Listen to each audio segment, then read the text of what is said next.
La verdad es que tenemos en la iglesia un montón de dones y a mí siempre me frenan en la oficina de televisión, bueno, dentro del equipo, para que no invite a más gente de la iglesia, dice, porque es que ya algunos se quejan. Y bueno, pues lo tengo muy fácil, porque aquí la verdad que Dios nos ha dado a muchas personas muy capacitadas para poder bendecir a otros y pues de vez en cuando pues tengo el privilegio de contar con alguno de vosotros y lo disfruto. Creo que dentro de los privilegios que Dios nos ha dado como iglesia, aparte de tener personas, vamos a decir, expertas en muchos campos, también nos ha dado el privilegio de pensar en un cambio, ¿no? En una transición, de entrar en un nuevo templo.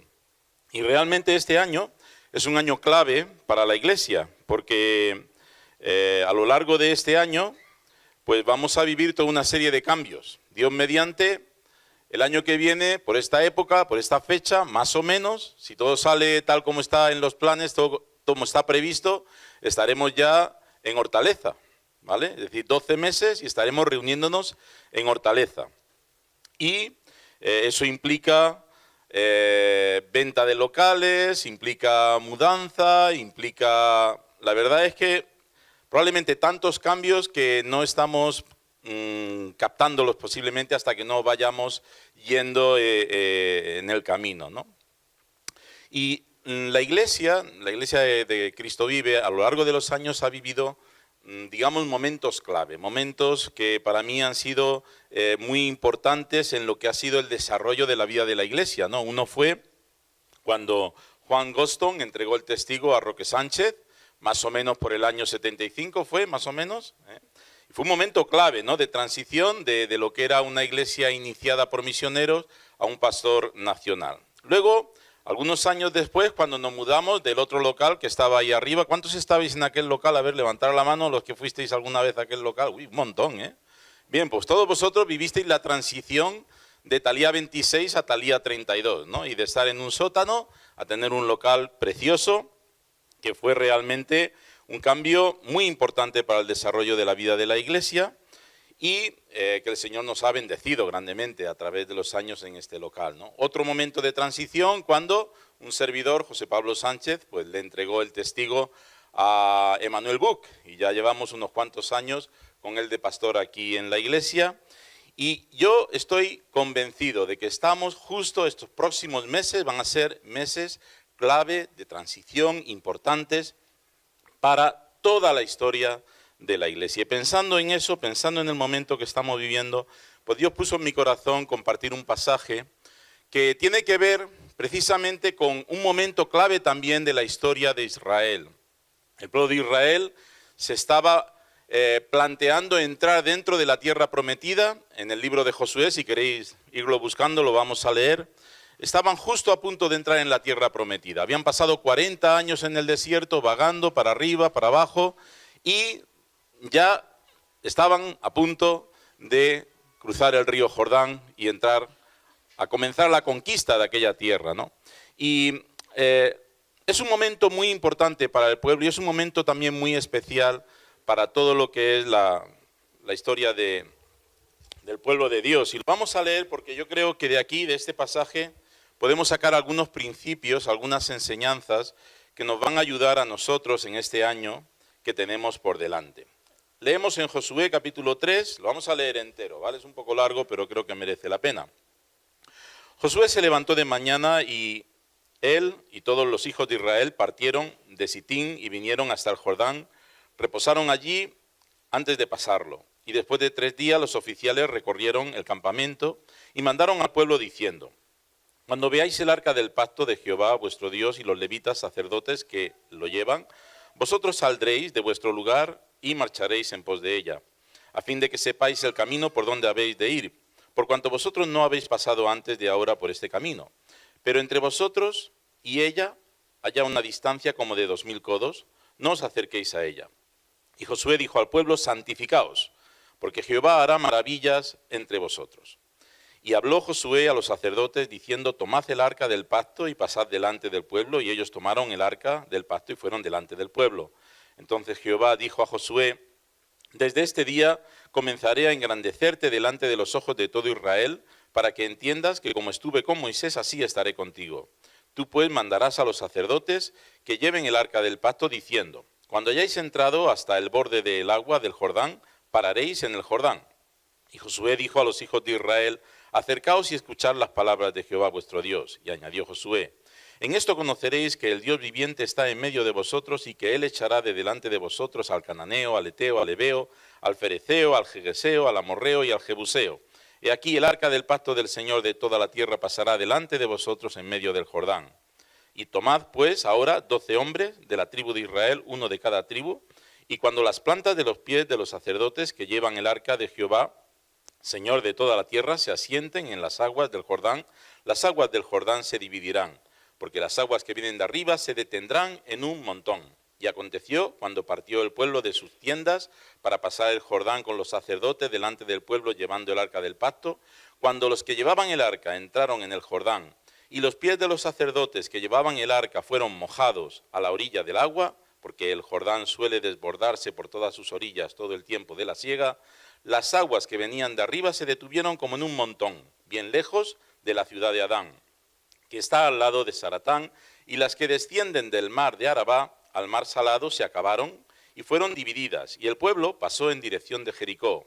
Mas los sacerdotes que llevaban el arca del pacto de Jehová estuvieron en seco, firmes en medio del Jordán, hasta que todo el pueblo hubo acabado de pasar el Jordán, y todo Israel pasó en seco.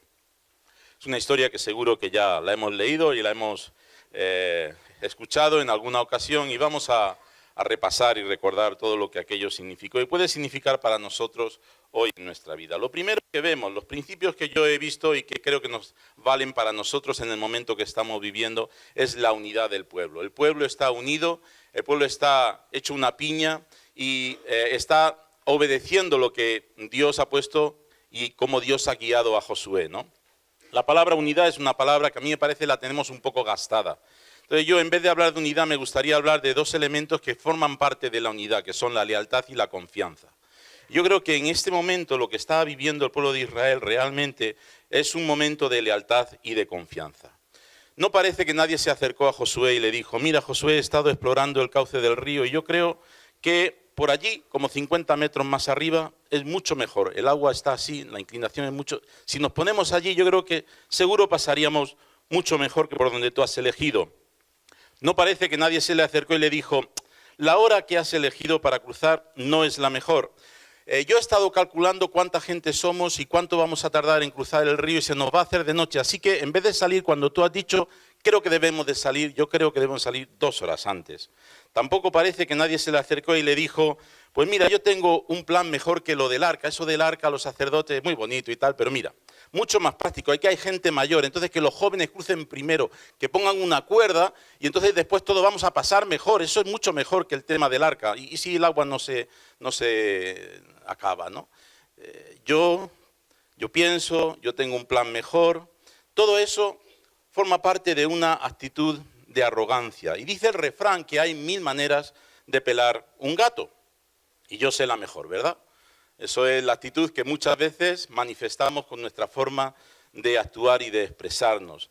La palabra de Dios nos dice claramente: nada hagáis por contienda o por vanagloria, antes bien con humildad, estimando cada uno a los demás como superiores a sí mismo. La unidad solo es posible cuando tenemos esta actitud hacia los demás. Solo es posible cuando estamos dispuestos a sujetarnos y somos leales a aquellos que Dios ha puesto delante de nosotros. También en Efesios 5:1 dice: someteos unos a otros en el temor de Dios. Para que podamos funcionar, para que podamos avanzar, necesitamos esa confianza. Fijaros que el río se paró, dice que se paró como en un montón, ¿vale? En el capítulo 3, versículo 16, se paró con un montón. Es decir, que según el pueblo estaba pasando, el agua tendría que haberse estado acumulando. Recuerdo hace muchos años que fuimos a un campamento, a un retiro espiritual a Peña Doré, y hubo una inundación tremenda. Y la verdad es que fue horrible ver cómo el agua arrasaba con todo. Y bueno, gracias a Dios no pasó ninguna desgracia, pero algunos casi estuvieron a punto de perder la vida. Algunos de nosotros por ayudar a otros, ¿no? Y cuando el agua se acumula y se acumula y se acumula, llega un momento en que, claro, se desborda. Y cuando se desborda, pues lo que pasa es que si te pilla por medio, pues ya no lo cuentas, ¿no? Y el pueblo estaba en un momento que leemos esto y parece como que todo el mundo estaba pasando y nadie le preocupaba, pero realmente, según estaban la gente entrando y estaban pasando, pues cualquiera que tuviera un poco de inteligencia estaría pensando, aquel montón está aumentando y a saber cuánto aguanta. A veces, en estos procesos en los cuales estamos andando y obedeciendo y ejerciendo la confianza, también los riesgos pueden aumentar y según aumentan los riesgos, evidentemente, también tiene que aumentar esa confianza. Cuando el riesgo aumenta, también debemos de ejercitar esa confianza y nos dice también la palabra de Dios en 1 de Tesalonicenses 5:12, os rogamos, hermanos, que reconozcáis, en la Nueva Versión Internacional dice, seáis considerados a los que trabajan entre vosotros y os presiden en el Señor y os amonestan, y que les tengáis en mucha estima y amor por causa de la obra, tener paz entre vosotros. El pueblo de Israel cruzó el Jordán y lo cruzó de una forma, vamos a decir, suave y todo lo que sucedió fue precioso. Cuando lo leemos parece que no hubo ninguna dificultad. Y podríamos llegar a pensar que es que este pueblo era un pueblo especial, era un pueblo pues elegido, el pueblo santo, un pueblo dócil, un pueblo diferente a todos los demás pueblos de la tierra y por eso es que fue así.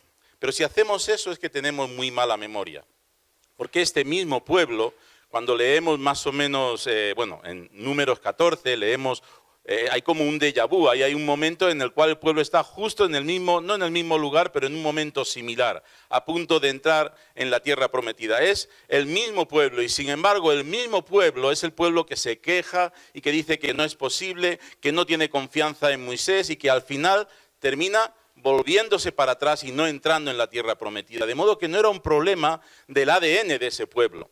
No era un problema de la cultura de ese pueblo, era realmente un momento en el cual aquel pueblo decidió actuar con confianza en su liderazgo y Dios por eso le permitió hacer algo que de otro modo no hubieran podido conseguir. Creo que eso es un elemento muy importante que vemos aquí y que evidentemente si el pueblo de Israel llegó a entrar y empezó la conquista de la tierra prometida fue por esa confianza, por esa unidad, por esa lealtad que manifestaron en su liderazgo.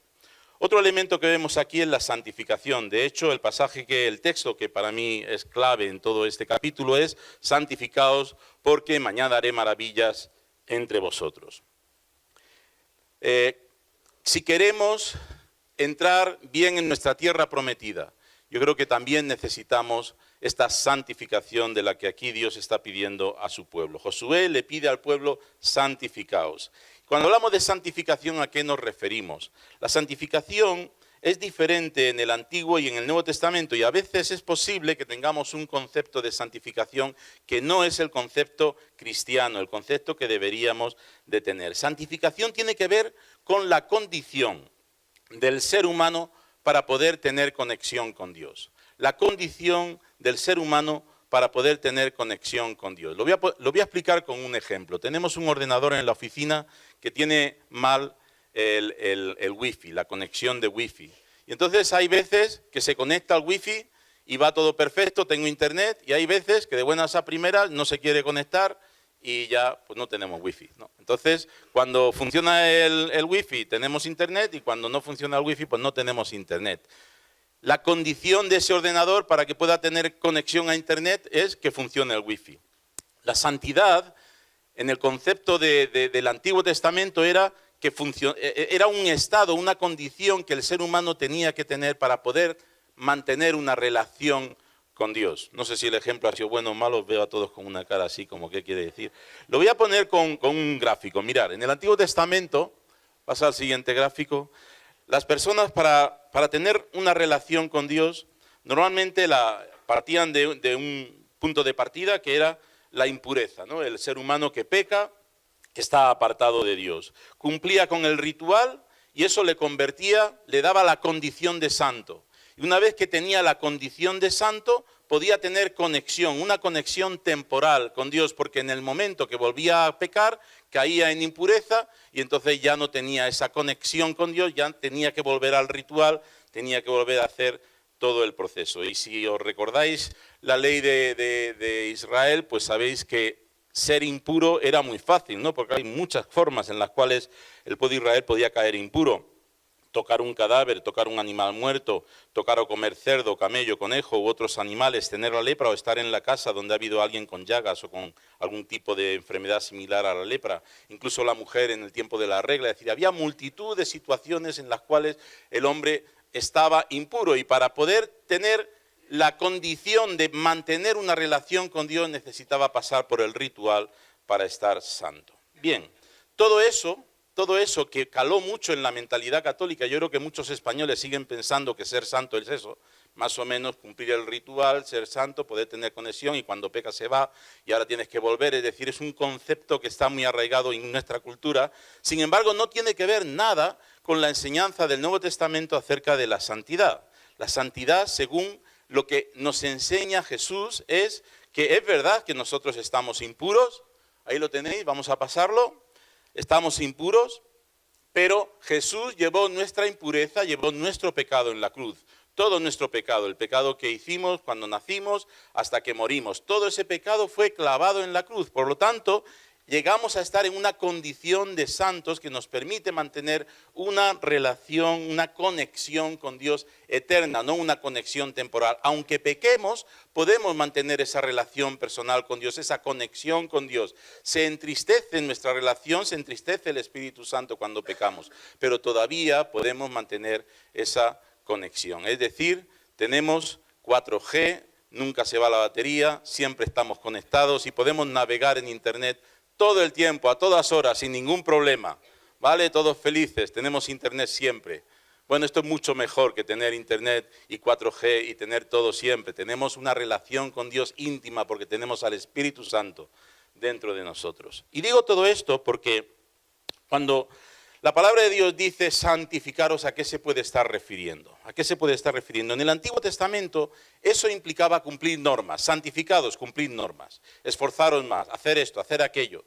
¿Qué significa santificarnos para nosotros? Si nosotros ya somos santos, ¿qué significa para nosotros santificarnos? Dice en Primera de Pedro, sed santos porque yo soy santo. Ese es el mandamiento clave. Sed santos porque yo soy santo. ¿Por qué tenemos que ser santos? ¿Por qué tenemos que buscar esa santificación?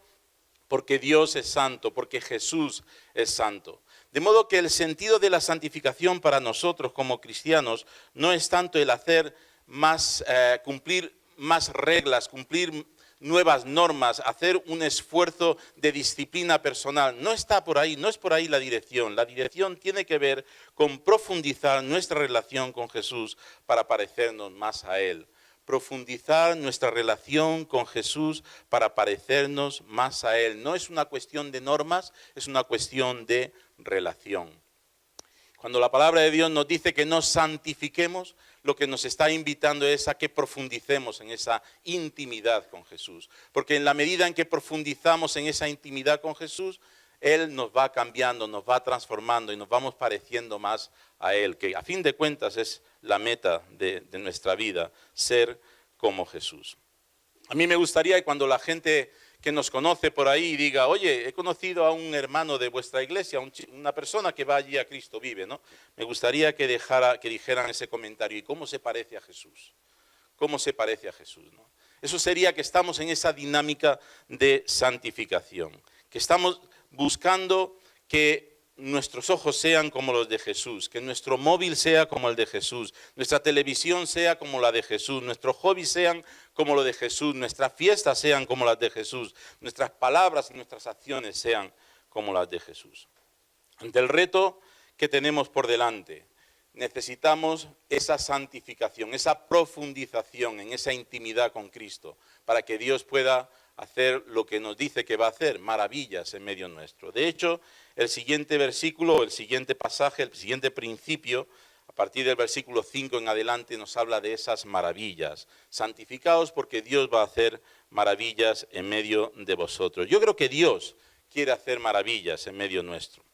Estoy convencido de que vamos a ver maravillas. Estoy convencido de que Dios quiere hacer grandes cosas con nosotros como comunidad, como iglesia, Cristo vive. Estoy totalmente convencido. Es más, si soy capaz de hacer un poco de historia y mirar a todo lo que Dios ya ha hecho a lo largo de los años, también estoy convencido que Dios ya ha hecho muchas y grandes maravillas en medio nuestro, ¿no? Pero para que esas maravillas se produzcan, tenemos que mojarnos, hay que mojarse.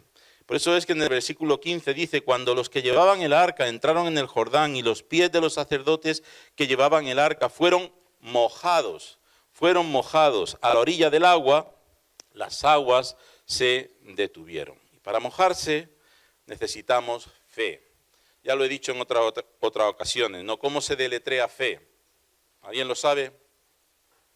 ¿Alguien se acuerda de una de mis predicaciones hace muchos años? ¿Cómo se deletrea fe? R-I-E-S-G-O. ¿Qué es eso? R-I-E-S-G-O. Riesgo. Riesgo, hay que arriesgarse. Fe significa riesgo. Si vamos al capítulo clave de la fe, que es Hebreos 11, y vemos la historia de los hombres de fe, ¿no? Allí nos habla de Abel, de Noé, de Abraham, de Jacob, de José, de Moisés. ¿Qué tienen todos esos en común? ¿Qué es lo que tienen? Que se arriesgaron, actuaron sin ver, por pura confianza en el llamado de Dios. Noé construyó un barco sin haber visto nunca una inundación. Abraham emigró y se fue a una tierra que ni siquiera sabía cuál era la que iba a ver. Moisés renunció a toda una serie de privilegios humanos que tenía y arriesgó su vida presentándose ante el faraón sabiendo que probablemente podía morir y la única arma que llevaba era una vara. Todos se mojaron y Dios cumplió por medio de ellos y por su fe grandes maravillas por medio de ellos. Y yo creo que en ese sentido también nosotros como iglesia ya nos estamos mojando. Y yo quiero felicitar a todos, de verdad que cada vez que oigo un informe de cómo el Señor está, cómo la iglesia está respondiendo a este llamado de Dios ante el reto del nuevo templo, realmente yo creo que la iglesia se está mojando y algunos ya están bastante empapados, ¿no? Cuando hablas con ellos de qué están haciendo en la iglesia, es que están en el nuevo templo, en el proyecto del que estamos hablando, realmente están empapados. Y en ese sentido debemos de seguir avanzando, porque no hay marcha atrás, no debemos de mirar atrás, debemos de seguir con fe, porque Dios quiere hacer maravillas en medio de nosotros. Dios ya está haciendo maravillas. Es posible que en este proceso de nuevo el riesgo aumente, el agua se acumule, situaciones nuevas que van a estar ahí y que evidentemente Satanás no va a estar ahí de brazos cruzados mientras nosotros estamos haciendo algo tan significativo para el avance de la obra de Dios en España. Evidentemente el agua se va a acumular, el riesgo va a aumentar, pero ahí tenemos nosotros que mantener nuestra fe confiando en el Señor. Cuando hablamos de maravillas, yo me pregunto, ¿qué maravillas necesita España en el siglo XX? Probablemente la gente que estaba allí, que estaba con Josué, que estaba escuchándole, cuando pensaba en las maravillas, pues lo que vendría a su mente pues sería las que hacía poco tiempo, algunos años habían visto, ¿no? Cómo Dios había liberado al pueblo de Israel, las plagas, ¿no? Que habían Dios llevado contra Egipto y que había sacado al pueblo de Israel, o incluso cómo se había abierto el Mar Muerto y cómo habían cruzado por el Mar Muerto, o incluso el maná es otra maravilla. Cómo habían podido estar alimentados durante 40 años en el desierto o el fuego que les guiaba por la noche. Es decir, hay muchas maravillas que podían estar trayendo a su mente. Cuando digo que Dios va a hacer maravillas en medio nuestro hoy en el siglo XXI, ¿qué viene a tu mente? ¿Qué es lo que piensas? ¿En qué consisten esas maravillas, ¿no? Algunos puede ser que piensen en sanidades, en que se multiplique el pan y los peces, como vemos en el Evangelio, en que haya liberaciones de demonios, en que las tempestades se puedan detener. Todo lo que vemos en el Evangelio que son realmente maravillas. ¿Qué es lo que yo creo? En este caso yo os digo, es algo muy personal, ¿no? ¿Qué es lo que yo creo que son las maravillas que necesita la España del siglo XXI y el Madrid del siglo XXI? Mira, yo sinceramente lo que espero y me gustaría ver en esta iglesia, y no quiero esperar al futuro, me gustaría verlo cada día, ¿no? Pero que ante el hecho de un cambio tan importante me gustaría incluso verlo con más claridad. Las maravillas que yo busco, la Shekinah, la metanoia y la koinonía. Y ahora habla en castellano, ¿vale? ¿Vale? Shekinah, metanoia y koinonía. Lo digo así para que despertaros un poco, ¿vale? La Shekinah. La Shekinah es un término que realmente no está en la Biblia, pero es un término acuñado dentro del judaísmo para hablar acerca de la presencia y la manifestación de la gloria de Dios. Es un momento en el cual Dios se hace presente de tal manera que la gente, el ser humano, no puede estar en ese lugar. Hay un mover de la gracia de Dios, de la presencia de Dios, que nadie puede estar ahí, digamos, tan tranquilo, ¿no? Y hay varios momentos en la Biblia que encontramos que eso sucede, ¿no? Por ejemplo, en Éxodo 40:34, justo cuando acaba Moisés de terminar la obra del tabernáculo, dice, entonces una nube cubrió el tabernáculo de reunión, y la gloria de Jehová llenó el tabernáculo, y no podía Moisés, fíjate, ni Moisés, que tenía esa relación tan cercana con Dios. No podía Moisés entrar en el tabernáculo de reunión porque la nube estaba sobre él y la gloria de Jehová lo llenaba, ¿no? Parecido también en Mateo, cuando Jesús se transfigura, Mateo 9, 6 días después Jesús tomó a Pedro y a Jacobo, a Juan, lo llevó aparte solos a un monte alto y se transfiguró delante de ellos. Y sus vestidos se volvieron resplandecientes, muy blancos como la nieve, tanto que ningún lavador en la tierra los puede hacer tan blancos. ¿Os acordáis también, no? La reacción de los apóstoles, oye, nos quedamos aquí, aquello fue un momento tan especial, esa presencia de Dios tan cercana, que provocó el deseo de ellos de no irse nunca de aquel lugar, ¿no? Algo parecido a mí me parece que pretende Pablo cuando dice en 1 Corintios 14 que debería suceder cada vez que el pueblo de Dios se reúne. Si toda la iglesia se reúne en un solo lugar, si todos profetizan y entra algún incrédulo o indocto, por todos es convencido, por todos es juzgado. Lo oculto de su corazón se hace manifiesto y así, postrándose sobre el rostro, adorará a Dios, declarando que verdaderamente Dios está entre vosotros. Qué maravilla, ¿no? Qué maravilla que cuando alguien entre en la iglesia pueda percibir la presencia de Dios, pueda tener la certeza de que Dios está aquí en medio nuestro. De modo que, pensando en las maravillas que creo que nuestro mundo necesita, que España necesita, que nosotros deberíamos buscar, es esa Shekinah de Dios cada vez que nos reunimos, ¿no? Cuando hablo de la metanoia, es un término griego que es arrepentimiento. Arrepentimiento. La verdad es que yo no sé cómo hacerlo, porque hablo con muchas personas y me dedico a predicar el Evangelio, me dedico a explicar el Evangelio y predico el Evangelio a final de año a cientos de personas y tengo oportunidades en las campañas de hablar directamente cara a cara y de pasar tiempo con personas explicándole el Evangelio, ¿no? Y después de explicar el Evangelio y de intentar convencer, no convencerle, pero al menos que lo entiendan, ¿no? Y yo creo que lo entienden y sin embargo no pasa nada. Ah, bueno, pues vale, muy bien, eso para ti. Yo estoy feliz como estoy, no necesito eso. Me dan una palmanita en la espalda, qué buen chico eres, qué bien que seas tan creyente, qué suerte tienes, algunos dicen, ya me gustaría ser así. Y yo digo, ¿qué pasa, Señor? ¿Qué pasa? ¿Por qué al escuchar el Evangelio no se arrepienten? ¿Qué pasa? Yo no sé lo que pasa, la verdad. Lo que sí sé es que no siempre ha sido así. Lo que sí sé es que no siempre ha sido así. De hecho, leemos en Hechos 2, capítulo 37. Al oír esto, Pedro está predicando. Pedro está predicando el Evangelio. Y aquella gente que había matado a Jesús, aquella gente que había estado allí, muchos de ellos habían estado participando en la crucifixión, habían dicho crucifícale. Y habían pasado muy poquitos días, ¿no? Al oír esto, dice que se compungieron de corazón. Se compungieron. ¿Qué es esto de compungirse de corazón? Algunos se ríen de que en una campaña utilicé esta palabra. Todavía se están riendo de mí cada vez que digo compungirse. Estáis compungidos. Se conmovieron en lo más profundo de su corazón. Escucharon el mensaje del Evangelio y algo les pasó en lo más profundo de su alma que les llevó a hacer una pregunta. ¿Qué haremos? ¿Qué puedo hacer con mi vida? ¿Qué puedo hacer? Me siento que he hecho algo grave, me siento que estoy perdido, me siento que estoy condenado, me siento que soy pecador. Hermano, yo eso no lo veo. No lo veo. Yo predico mucho el Evangelio y no veo esa reacción. Por eso es que, pero creo que es posible, yo creo que es posible y creo que Dios lo quiere hacer y que para eso hace falta también una iglesia que esté buscando, que haya arrepentimiento, que haya convicción de pecado, que cuando nosotros predicamos a Cristo, la gente que no conoce a Cristo sienta que necesita a Cristo y sienta que necesita un cambio en su vida. Para mí, cuando eso sucede, Realmente es un milagro de Dios, una maravilla de Dios y una bendición para la persona sobre todo, ¿no? Porque esa persona de estar perdida y condenada, pues pasa a tener nueva vida. Así que creo que hace falta esa metanoia, ese arrepentimiento. La tercera maravilla que a mí me gustaría ver también expresada en medio nuestro de una forma más radical es coinonía.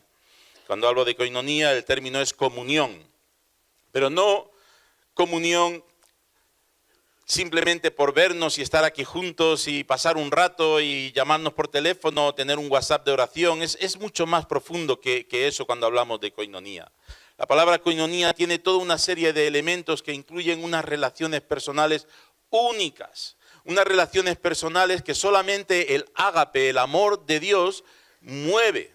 Hace que la gente actúe de una forma por amor que no actuarían de ninguna otra forma. No hay una capacidad humana para mantener esas relaciones.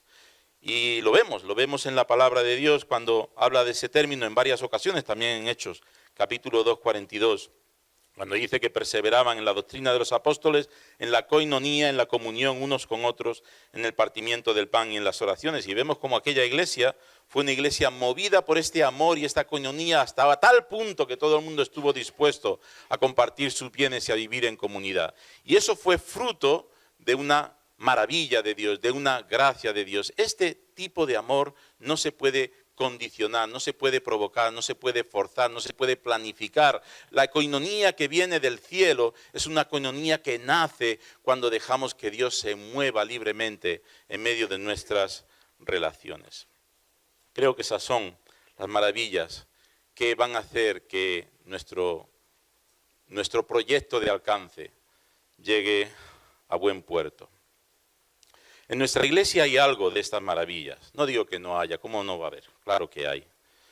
Pero necesitamos mucho más. Realmente necesitamos que Dios haga muchas más maravillas, profundizar en estas maravillas, que Dios haga mucho más de lo que nosotros humanamente podemos pensar o imaginar. No sé si alguien, supongo que no sé si alguien ha llegado a la conclusión de que por tener un nuevo templo vamos a hacer una nueva iglesia. Evidentemente no. Vamos a tener una nueva herramienta, ¿vale? Vamos a tener una nueva herramienta, una herramienta mucho más poderosa y con más posibilidades.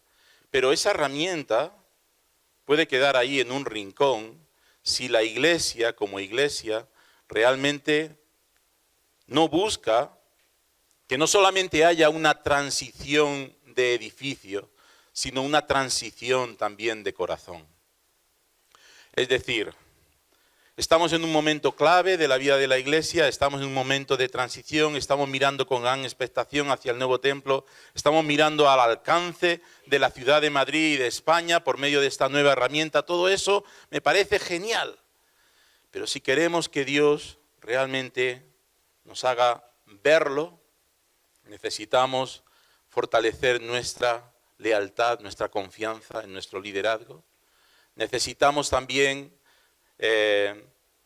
santificarnos, ser más como Jesús, buscar esa intimidad con Jesús. Necesitamos clamar a Dios por estas maravillas. Necesitamos mojarnos, como hemos dicho. Y si lo hacemos, yo creo que ahí vamos todos a disfrutar y vamos a ser realmente, vamos a celebrar porque vamos a ver esas maravillas de Dios.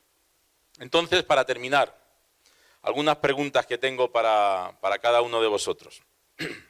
¿Estás dispuesto a confiar? ¿Estás dispuesto a tener fe? ¿Amén? ¿Sí? ¿Amén? ¿Estás dispuesto a ser más como Jesús? ¿Sí? ¿Amén? ¿Estás dispuesto a mojarte más? Ya nos estamos mojando un poco más. ¿Amén? ¿Sí? ¿Estás dispuesto a ver maravillas? ¿A clamar a Dios por las maravillas? ¿Amén? Pues que así sea. Señor, te agradecemos por tu palabra, te agradecemos por todo lo que tú has hecho ya en medio nuestro a lo largo de la historia. Te agradecemos, Señor, también por cómo tú te has movido en distintas ocasiones ante distintos desafíos, Señor. Y solo podemos pedir que nos ayudes para cumplir la parte que nos toca. Realmente los retos son muchos y el riesgo es grande, pero a la vez, Señor, tú has sido fiel, tú has sido poderoso y sigues siéndolo, y has sido grande misericordia con nosotros, y a lo largo de la historia hemos visto como tú te has manifestado en medio nuestro. Volvemos una vez más, Señor, a encomendarnos a ti. Volvemos una vez más a pedirte, Padre, que tú, en tu gracia y en tu gran fidelidad y misericordia, manifiestes tus maravillas en medio nuestro, para que así también muchos más aquí en nuestro entorno puedan reconocer y acercarse y disfrutar de tu amor y de tu gracia y de tu perdón. En el nombre de Jesús, amén.